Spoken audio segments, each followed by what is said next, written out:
In 1973, CIA Director Richard Helms ordered the destruction of all files related to a program called MKUltra. The order was carried out. Boxes of documents, the operational records of 20 years of research into mind control, behavioral modification, and chemical interrogation, were fed into shredders at CIA headquarters in Langley, Virginia.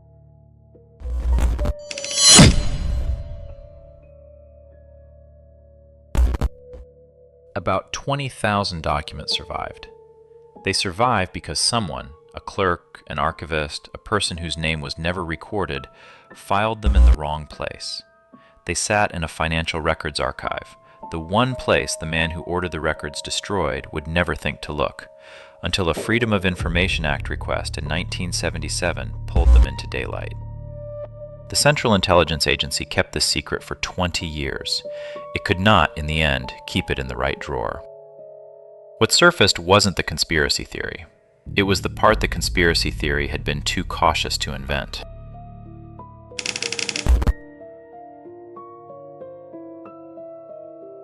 Project MKUltra was authorized on April 13, 1953, by CIA Director Allen Dulles. Its stated purpose: techniques for mind control, interrogation enhancement, and behavioral modification. The program ran out of the CIA's Office of Scientific Intelligence and later the Technical Services staff under chemist Sidney Gottlieb, the man the press would later christen the agency's chief poisoner. By the standards of the agency, that was a job title. The Cold War context doesn't excuse what followed, but it explains the urgency. In the early 1950s, the CIA observed, or believed it observed, that American prisoners of war returning from Korea appeared to have been brainwashed. They made confessions that seemed scripted, denounced their own country in terms that weren't their own. The CIA concluded the Soviets and Chinese had cracked mind control, and that the United States had to match them or fall behind. This conclusion was, by most later assessments, badly overstated. The Korean brainwashing owed more to coercion, sleep deprivation, and isolation than to any psychological breakthrough. The CIA built its response to fit the threat it imagined, not the one that existed. They spent 20 years countering a technology that was never real. The threat was imaginary. The budget was not. MKUltra ran to 149 documented subprojects across at least 80 institutions: universities, hospitals, prisons, pharmaceutical companies. Most of them didn't know they were part of a CIA program. Funding moved through front organizations. Researchers were told their grants came from private foundations, and, by and large, didn't ask.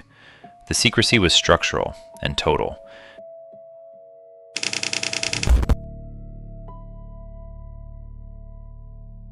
The core of MKUltra, the thing that came to define it in public memory, was giving LSD to people who didn't know they were being given LSD. The program's interest in lysergic acid diethylamide began almost immediately.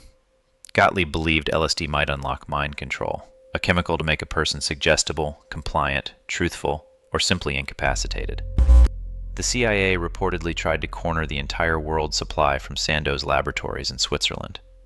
They believed that supply came to 10 kilograms. It was 10 grams.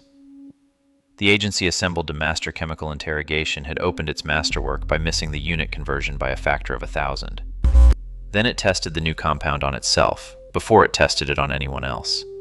The agency had, in effect, gotten high on its own supply. Then it moved on to the people who hadn't volunteered.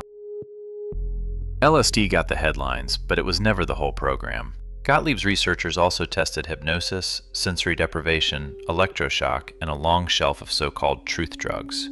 At one point, the agency hired a professional stage magician, John Mulholland, to write a manual on slipping drugs into food and drink unseen. He delivered it. The CIA had commissioned, in effect, a textbook on sleight of hand. Naturally, they classified it. For a stretch, CIA officers dosed each other at work, slipping LSD into coffee, into drinks at office parties, into the water glasses at meetings. Internal memos called this testing. They also note, with some concern, that morale suffered once employees couldn't be sure their coffee was only coffee. An agency whose entire job was knowing what other people were thinking had built an office where no one could be sure what they themselves would be thinking by lunch. The counterintelligence threat was the break room. LSD is considerably more disorienting when you don't know you've taken it. The program reached into prisons, too. At a federal facility in Lexington, Kentucky, incarcerated men, most of them there for addiction, were given LSD by researchers funded through MKUltra. Several were paid for their cooperation in the currency the hospital had on hand, heroin from its own supply. The arrangement was not, at the time, considered remarkable. The drug didn't stay in the laboratory. Among the volunteers who took LSD in a government-funded study at a California veterans hospital was a young writer named Ken Kesey. He came away a believer and spent the rest of the decade spreading it. A program built to weaponize the drug had, instead, helped hand it to the counterculture. The agency's secret weapon had escaped and changed sides. Frank Olson fell from a window at the Statler Hotel 9 days after being dosed, the program's most prominent individual case. A 1994 exhumation found a head injury the lead investigator called rankly and starkly suggestive of homicide. New York authorities reclassified the death from suicide to unknown. 2 decades earlier, President Ford had apologized to the family in person, and Olson still wasn't the program's widest reach. Operation Midnight Climax, which warrants its own file, ran CIA safe houses in San Francisco and New York, where unwitting members of the public were dosed with LSD and watched through one-way glass. The San Francisco house was run by a federal narcotics agent named George White, who paid local sex workers to bring men back to an apartment the agency had wired and mirrored. The men were dosed without their knowledge. Officers watched from behind the glass, sometimes with a drink. White later wrote that he couldn't imagine a better job. Where else, he asked, could a red-blooded American lie, cheat, and steal with the blessing of the government? We're sure he meant it warmly. Probably. The program funded research at major universities, Columbia, McGill, and dozens more, usually without their knowing the money came from the CIA. Researchers filed their findings through channels that hid where the work was really going. Subproject 68, run by Dr. Donald Ewan Cameron at McGill University in Montreal, is the program's most documented cruelty.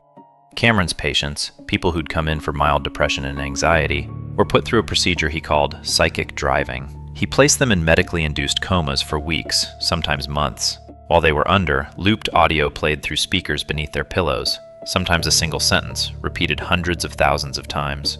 They were given electroshock far past any accepted standard. They were given LSD. They were isolated. They were broken. Cameron wasn't a rogue actor. He was president of the American Psychiatric Association, founding president of the World Psychiatric Association. By the standards of his profession, a distinguished man. The CIA funded him because his ambition, to erase and rewrite the human mind, matched theirs. On paper, it was a productive partnership. His patients lost their memories. Some could no longer recognize their own families or care for themselves. They'd come in for treatment. They left as casualties. The Canadian government settled with 77 of Cameron's victims in 1992, $100,000 each.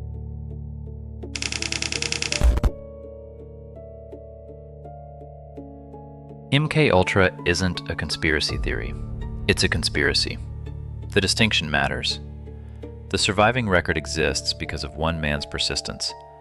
In 1977, a former State Department officer named John Marks filed a Freedom of Information Act request and received thousands of pages the shredders had missed, the misfiled financial files. He spent years reading them. The book he assembled from them remains, decades later, one of the only detailed accounts of a program its own agency tried to erase. Conspiracy theories rest on circumstantial evidence and inference. MKUltra rests on 20,000 pages of declassified documents, sworn congressional testimony, a presidential acknowledgement of Cold War human experiments, a settlement paid to the family of a man who died after his own government dosed him with LSD. It's about as documented as a program can be when its own director ordered the document shredded. The Church Committee hearings of 1975, a Senate investigation into intelligence community abuses chaired by Senator Frank Church of Idaho, brought MKUltra into public view.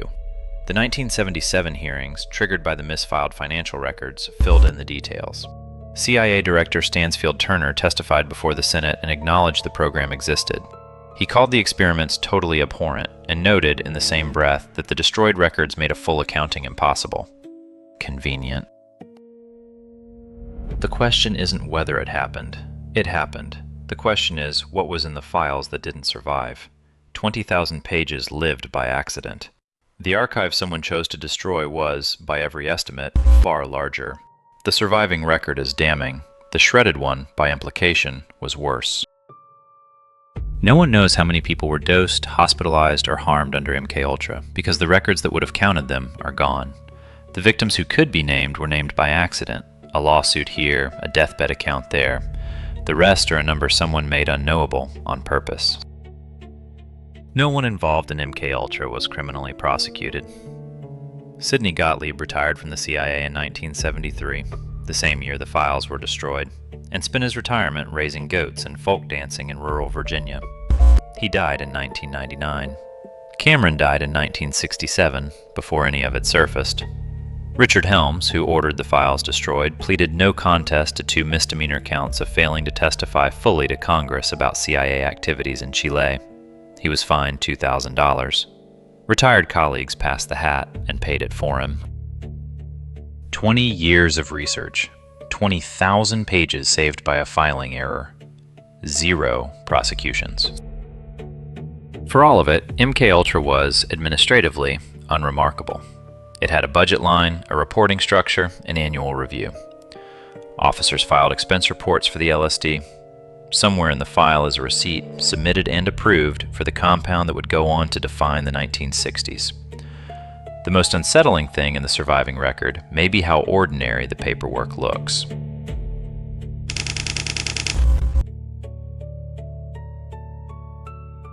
Project MKUltra ran for 20 years.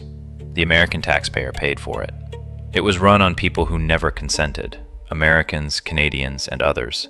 The director of the agency that ran it ordered it destroyed. It survived because someone filed the paperwork in the wrong cabinet. The program's director raised goats. The program's most prominent victim fell from a 10th floor window. The files that survived are public. The ones that didn't are not, and never will be. The craziest conspiracy theory about the CIA turned out to be a line item in a budget nobody checked. Worse than the theory. Somewhere, a clerk filed it wrong. It's the only reason anyone knows.